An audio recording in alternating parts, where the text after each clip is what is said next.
front of me is Honor Magic V6, and today I would like to show you how you can change display refresh rate.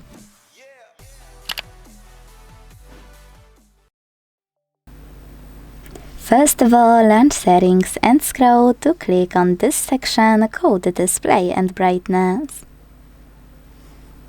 Then scroll to click on refresh rate available here, and when you're ready, apply one of those: dynamic, standard or high. If you decided to select high, you might notice that manage apps using high refresh rate option will appear.